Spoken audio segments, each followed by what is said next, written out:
அனைவருக்கும் வணக்கம். ரேணுகா இப்போ மாட்டிக்க போறாங்க. அதே நேரத்தில அவங்க ரேணுகாவே இல்ல, சுடர் தான் அப்படிங்கிற விஷயம் வெளிய வரப்போகுது அப்படிங்கிற மாரி தான் தெரியுது. எதனால அப்படி சொல்றோம் அப்படிங்கிறது எல்லாமே இதில பார்த்தோம் அப்படின்னா, ரேணுகா அப்படிங்கிறது ஒரு ஒரிஜினலே கிடையாது. அது கதிரேசன் பொண்ணே கிடையாது அப்படிங்கிற மாரி நெனச்சிட்டு இருக்கோம். ஆனா அவங்க கதிரேசன் பொண்ணா இருக்கக்கூடிய வாய்ப்பு இருக்கு. ஆனா அதே நேரத்தில இப்போ அவங்க சுடர் தான் அப்படிங்கிற விஷயம் வெளிய வரப்போகுது. அதே நேரத்தில அவங்க ஒரு கிரிமினல் அப்படிங்கிற மாரி ஒரு விஷயத்த கொண்டு வருவாங்க. அதே நேரத்தில அவங்க மாட்டிக்கவும் போறாங்க. எப்படி மாட்டிக்க போறாங்க அப்படின்னா, கதிரேசன் வீட்ல ரூ. 50,00,000 பணம் இருந்தது. அது திடீர்னு காணாம போயிருக்கு.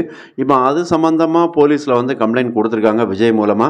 இப்போ அந்த போலீஸ் தான் கதிரேசன பேசி வீட்டுக்கு அவங்கள என்கொயரிக்காக வர சொல்றாங்க.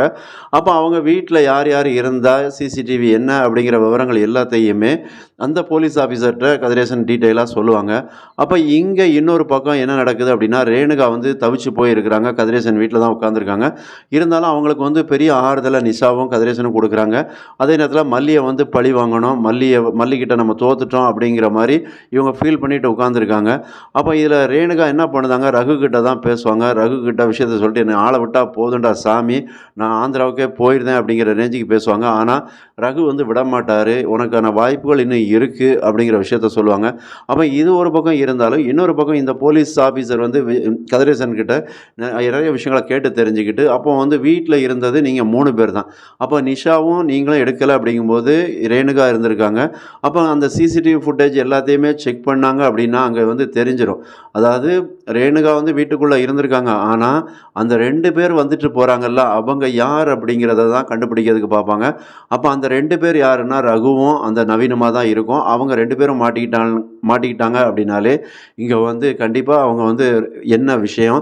எதுக்காக பணத்த எடுத்தோம்? அப்படிங்கிறது எல்லாம் முதற்கொண்டு சொல்லிருவாங்க. ஏன்னா, போலீஸோட விசாரணை அந்த மாரி இருக்கும். அப்போ அதில வேற வழியே இல்லாம ரேணுகாவ தான் காட்டிக் குடுப்பாங்க. ரேணுகா தான் எடுத்து குடுத்தாங்க. அந்த வீட்டோட பொண்ணு அப்படிங்கிற விஷயத்த சொல்லுவாங்க.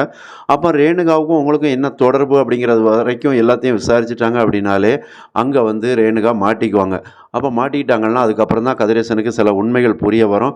அப்ப அந்த உண்மைகள் புரிய வரும்போது, நம்ம ஏமாந்துட்டோம். இந்த மல்லி நமக்கு நல்லது தானே பண்ணாங்க. அந்த மல்லிய நம்ம குறைச்சு பேசிட்டோமே அப்படிங்கிற மாரியான விஷயங்கள கொண்டு வருவாங்க அப்படிங்கிறது தெரியுது.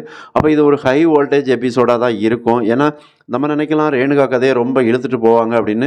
அந்த மாரி இழுத்துட்டு போமாட்டாங்க அப்படிங்கிறது தான் நம்மளோட எண்ணமா இருக்கு. அதனால தான் சீக்கிரமா இந்த போலீஸ் இன்ஸ்பெக்டர் கதைய கொண்டு வராங்க. அப்ப கதைய கொண்டு வந்தாச்சுன்னா, அழகா ஒரு திருட்டு பட்டம், ஒரு குற்றவாளிய தான் வீட்டுக்குள்ள மகளா வச்சிருக்கோம் அப்படிங்கிற ரேஞ்சுக்கு கொண்டு வருவாங்க. இதுக்கு இடையில அடுத்ததா இன்னொரு சுவாரஸ்யமான ஒரு ட்விஸ்ட் இருக்கிற மாரி கொண்டு வருவாங்க. என்ன அப்படின்னா, கதிரேசனுக்கும் இந்த சுடருக்குமே ஒரு தொடர்பு இருக்கு. தொடர்புன்னா, அதாவது அந்த ரகு தான் சொல்லுவாப்புல, கதிரேசனுக்கும் சுடருக்குமான ஏதோ ஒரு கனெக்டிவிட்டி இருக்கு அப்படின்னு சொல்றாங்க. அதாவது இது கதிரேசனோட முதல் மனைவியோட பொண்ணா கூட இருக்கலாம் அப்படின்னும் சொல்றாங்க. அப்ப இதுல கதிரேசனுக்கு 2 மனைவி அப்படிங்கிற மாரி தான் கதைய கொண்டு நகர்த்துவாங்க. அதனால தான் உருவ ஒற்றுமை ரேணுகா மாதிரியே அந்த சுடரும் இருக்காங்க. அந்த உருவ ஒற்றுமை அதனால தான் காரணம் அப்படின்னு ரகு சொல்லியிருப்பாங்க. அப்ப அந்த விஷயங்கள பத்தி தான் இனிமே அடுத்தால ஓடும் அப்படிங்கிற மாரி தெரியுது. மறக்காம சேனல சப்ஸ்கிரைப் பண்ணுங்க, கமெண்ட் பண்ணுங்க, லைக் பண்ணுங்க. நன்றி.